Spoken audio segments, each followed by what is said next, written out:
अस्सलाम वालेकुम जी, मेरा नाम नदीम है। कैसे हैं आप सब? उम्मीद करता हूँ बिल्कुल खैरियत से होंगे। आज की इस वीडियो में इंशाल्लाह हम डिस्कस करेंगे कि आप सऊदी अरब से तुर्की का वीज़ा खुद कैसे अप्लाई कर सकते हैं। बहुत ही आसान प्रोसेस है इसका। किसी भी एजेंट के पास आपको जाने की ज़रूरत नहीं है, क्योंकि इसके लिए आपको एप्लीकेशन भी फिल नहीं करनी पड़ती। आपका इकामा वैलिड है, अगर आपका पासपोर्ट वैलिड है, 3 मंथ के बैंक स्टेटमेंट है आपके पास, तो आप बहुत ईजीली तुर्की का वीज़ा अप्लाई कर सकते हैं। इसका प्रोसेस इंशाल्लाह भी आज की वीडियो में हम डिस्कस करेंगे, लेकिन उससे पहले आपसे रिक्वेस्ट करूँगा कि प्लीज़, बहुत मेहनत से वीडियो बनती है, एडिटिंग के ऊपर बहुत सारा टाइम लग जाता है और आपके लिए स्पेशली टाइम निकालते हैं, तो प्लीज़ वीडियो को शेयर लाजमी कर दिया करें, लाइक लाजमी कर दिया करें, ताकि हौसला अफजाई होती रहे और नेक्स्ट टाइम इससे भी अच्छी से अच्छी वीडियो आपके लिए लेकर आऊँ मैं। तो चलते हैं अपनी स्क्रीन की तरफ और आपको टाइम वेस्ट किए बगैर बताता हूँ कि आपने तुर्की का वीज़ा खुद कैसे अप्लाई करना है। जी दोस्तों, सबसे पहले आपने गूगल पे आ जाना है। गूगल पे आके आपने VFS ग्लोबल यहाँ पे सर्च करना है। एक्चुअली में जो तुर्की की पहले कंपनी थी, एम्बेसी जो थी, वीज़ा जो अलाउ करते थे, वो VFS ग्लोबल के साथ उनका कॉन्ट्रैक्ट था, लेकिन अभी उनका जो कॉन्ट्रैक्ट है वो चेंज हो गया है। तो इंशाल्लाह उसका भी लिंक मैं अपने डिस्क्रिप्शन में डाल दूंगा। VFS ग्लोबल पे आपके आने के बाद आपने यहाँ पे सर्च कर लेना है सऊदी अरब। आप सऊदी अरब के अंदर मुकीम हैं और यहाँ पे आपको तुर्की जो है वो सिलेक्ट कर लेना है and take to me go to the website. यहाँ पे आप देखेंगे कि वो आपको बता रहे हैं कि आपकी जो नई वेबसाइट है उसके ऊपर आप क्लिक करें। गेटवे इंटरनेशनल के थ्रू भी आपका वीज़ा जो है वो अप्लाई किया जाएगा। यहाँ पे आप देख सकते हैं कुछ ऑप्शन हैं आपके सामने: create and appointment, application tracking, document required for visa, our services. अभी सबसे पहले आपको अपनी अपॉइंटमेंट जो है वो बुक करनी है। अपॉइंटमेंट की जो फ़ीस है वो मैं आपको बता देता हूँ। इसकी फ़ीस है 302 रियाल, 302 रियाल। अपॉइंटमेंट बुक करने के बाद आपको अपनी जो डॉक्यूमेंट्स हैं वो रिक्वायरमेंट सारी चेक कर लेनी है कि आपको किस कैटेगरी का वीज़ा चाहिए: business visa, health visa, tourist visa, made visa, student visa. तो आपने टूरिस्ट वीज़ा के लिए अप्लाई करना है। यहाँ से आपने चेक लिस्ट जो है उसको डाउनलोड कर लेना है। डाउनलोड करने के बाद आपके सामने ये चेक लिस्ट सारी आ गई है। सबसे पहले वो आपसे पूछ रहे हैं जी आपके पास जो है original Saudi residence as physical card, जो आपका इकामा है वो भी होना चाहिए, और अबशर के अंदर तवक्कलना जितनी भी ऐप्स हैं सब के ऊपर नाम जो है वो सेम होना चाहिए, क्योंकि आपने देखा होगा कि अक्सर इकामे के ऊपर जो है वो नाम थोड़ा सा मिसिंग होता है और एप्लीकेशंस जो होती हैं उसके ऊपर नाम जो वो फुल आ रहा होता है और पासपोर्ट के ऊपर वो नाम जो वो मैच नहीं करता। तो ये अपनी चीज़ को मद्देनजर रखना है, नाम आपका मैच होना चाहिए। दूसरे नंबर पर आपका जो पासपोर्ट है ओरिजिनल वो 6 मंथ तक वैलिड होना चाहिए।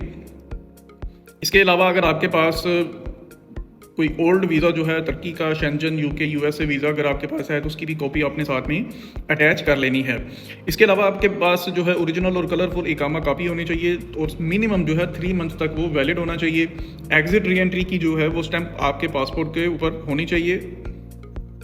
इसके अलावा एग्जिट री एंट्री का जो वीज़ा है वो आपका होना चाहिए, वो भी आपने साथ में अटैच कर लेना है। इसके अलावा आपके पास 2 बायोमेट्रिक फ़ोटोग्राफ्स जो हैं वो भी होने चाहिए और 6 मंथ से पुरानी नहीं होनी चाहिए, मतलब इतनी ज़्यादा पुरानी ना हो। आपने न्यू कोशिश करनी है बनवा लेनी है वाइट बैकग्राउंड के साथ, और इसका साइज़ उन्होंने यहाँ पे लिखा हुआ वो भी आप देख सकते हैं। ट्रैवल इंश्योरेंस आपने बना लेनी है। ट्रैवल इंश्योरेंस के लिए मैंने आपको लास्ट टाइम भी काफ़ी सारी कंपनीज बताई थी, उसमें तौनिया आ जाती है, एयर अरेबियन शील्ड आ जाती है, इसके अलावा बूपा की है और अक्सा की भी है। ये आपने सारी चेक कर लेनी। यहाँ पे जहाँ पे आपको सस्ती मिले वो आपने बुक कर लेनी है, लेकिन एक चीज़ का आपने मद्देनजर रखना है कि आपने इस चीज़ का ख्याल रखना है USD 60,000 जो है वो मेडिकल कवर करती हो और कोविड जो उसको भी कवर करती हो। इसके अलावा अगर आप देखें तो आपको सैलरी सर्टिफिकेट चाहिए अपने एम्प्लॉयर की तरफ से और उसका चैम्बर होना चाहिए। इसके अलावा अगर आप 8 नंबर पे देखेंगे तो आपको application date, original personal bank account statement, 3 month की आपको बैंक स्टेटमेंट चाहिए। आपको ओरिजिनल बैंक स्टेटमेंट चाहिए, अदरवाइज अगर आप डाउनलोड करना चाहते हैं तो आप एप्लीकेशन से डाउनलोड भी कर सकते हैं, लेकिन QR कोड के साथ होनी चाहिए। और यहाँ पर उन्होंने एक जो मेन चीज़ है वो मेंशन की हुई है कि तुर्की के अंदर आपको रहना है जितने दिन, तो $50 जो है आपके अकाउंट में होना चाहिए पर डे के हिसाब से, 30 डेज़ की, यानी कि $1500 मिनिमम आपके अकाउंट में होना चाहिए, तो आप वीज़ा अप्लाई कर सकते हैं। उसके अलावा अनकन्फर्म्ड राउंड ट्रिप जो फ्लाइट है आपने फेक बुकिंग बनवा लेनी है, एक जिसको डमी बुकिंग भी बोलते हैं, टिकट रिजर्वेशन। होटल की जो रिजर्वेशन है वो आपने booking.com से बुक कर लेनी है। इसके अलावा अगर आप अंडर 18 हैं तो आपको पेरेंट्स की जो है वो परमिशन लेटर भी चाहिए होगा, लेकिन सऊदी अरब के अंदर आई थिंक ऑल इकामा होल्डर्स जो हैं वो अबव 18 ही होंगे। अगर वो अपने बच्चों के साथ अप्लाई कर रहे हैं तो पेरेंट्स जो हैं उनको एक अलग से लेटर लिखना पड़ेगा, परमिशन लेटर कि हम अपने बच्चों को इजाज़त दे रहे हैं तो वो ट्रैवल कर सकते हैं। इसके अलावा अगर आपके पास कोई तुर्की का रेजिडेंस कार्ड है तो वो आपको चाहिए, वो अगर नहीं है तो उसको छोड़ दीजिए। इसके अलावा नेशनल एड्रेस जो है जिसको अनवानुल वतनी बोलते हैं वो अपने साथ में अटैच कर लेना है। Saudi relative must be present during application submission mandatory. अगर आपका यहाँ पे कोई सऊदी रेजिडेंस जो, जैसा कि आप कफील को कह सकते हैं, कि वो आपके साथ जाएगा डॉक्यूमेंट्स को सबमिशन करने के लिए, इसके अलावा applicant from Sudan must provide, और इसको छोड़ दीजिए, आप अगर सूडान की कोई वहाँ पे एप्लीकेंट जाती हैं वीज़ा अप्लाई करने के लिए तो उनको एनओसी लेटर चाहिए, हमें नहीं चाहिए। स्टूडेंट को भी छोड़ दीजिए क्योंकि हमारा ये दूसरा है work visa, sorry tourist visa है।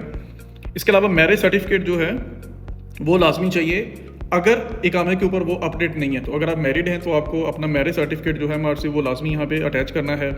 इसके अलावा अगर आपके पास तुर्की का कोई डॉक्यूमेंट है, रेजिडेंस कार्ड हो गया या कोई भी इस तरह का प्रीवियस कार्ड जो है वो भी आप यहाँ पे साथ में अटैच कर सकते हैं।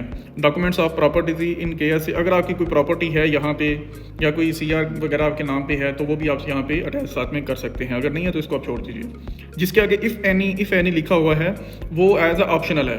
अगर आपके पास वो डॉक्यूमेंट्स नहीं हैं तो नो प्रॉब्लम, आप उसको बहुत ईजीली अपना वीज़ा अप्लाई कर सकते हैं। If citizen the relevant document and both passport should be present, यानी कि अगर कोई मल्टी सिटीज़न है यानी कि उसके पास दो नेशनैलिटीज़ हैं तो उसको दोनों पासपोर्ट यहाँ पे जमा करवाने होंगे। लेकिन सबके पास सिंगल पासपोर्ट है, पाकिस्तानी पासपोर्ट, इंडियन, बांग्लादेशी, नेपाली, तो सिंगल पासपोर्ट ही होता सबके पास, तो वो आपको अपना पासपोर्ट जो है वो वहाँ पे जमा करवा देना है। Invitation from Turkey citizen in Turkey if any, अगर आपके पास तुर्की का सिटीज़न का कोई इनविटेशन लेटर है तो वो भी आप साथ में अटैच कर सकते हैं। तो दोस्तों ये बहुत ईजीली इसका प्रोसेस है, बहुत ईजी आप तुर्की का वीज़ा हासिल कर सकते हैं, टूरिस्ट वीज़ा जो है। जी दोस्तों, ये तो होगी हमारी चेक लिस्ट क्लियर हो गई। अभी हम बात कर लेते हैं कि इसकी फ़ीस कितनी आएगी वीज़े की। आपने जनरल इन्फॉर्मेशन में आना है, फर्स्ट ऑप्शन है तुर्की वीज़ा एप्लीकेशन फ़ीस के ऊपर। यहाँ पे आप देख सकते हैं, यहाँ पे डिफरेंट कैटेगरीज की फ़ीस यहाँ पे मेंशन की गई है। मैंने आपको वीडियो के स्टार्ट पे बताया था अपॉइंटमेंट की जो फ़ीस है वो अप्रॉक्सीमेटली 302 रियाल है।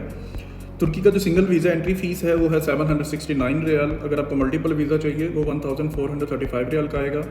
अगर आपको प्रीमियम लॉन्च की सर्विस चाहिए वो भी आप ऐड कर सकते हैं, इट्स अप टू यू, ये ऑप्शनल होता है। इसके अलावा अगर आप बायोमेट्रिक मोबाइल से करवाते हैं आउट ऑफ सिटी तो 690 रियाल आपको पे करने पड़ेंगे। अगर आप वहाँ पे जाके वीज़ा सेंटर के ऊपर जाके अपने बायोमेट्रिक करवाएंगे उसकी 410 रियाल आपको फ़ीस पे करनी पड़ेगी। और कोरियर की फ़ीस वो लाजमी आपसे चार्ज करेंगे 116 रियाल। तो दोस्तों ये कुछ फ़ीस है। और इसके अलावा आपने इंश्योरेंस की भी फ़ीस इसमें ऐड कर लेनी है। इंश्योरेंस आपकी अप्रॉक्सीमेटली अगर आप एक हफ्ते का प्लान करते हैं तो वो 100 रियाल की आपकी बहुत ईजीली इंश्योरेंस हो जाएगी। तो दोस्तों इसके अलावा अगर आपके माइंड में कोई सवाल है तो आप कमेंट बार में मेरे से पूछिए, इंशाल्लाह उसका एज सुन एज़ पॉसिबल आपको रिप्लाई किया जाएगा। कमेंट करने का मकसद ये होता है कि बहुत सारे लोग ऐसे होते हैं जिनकी भी आपके कमेंट करने से उनकी भी रहनुमाई हो जाती है। Thank you so much. अल्लाह हाफिज़, फ़ी अमान अल्लाह।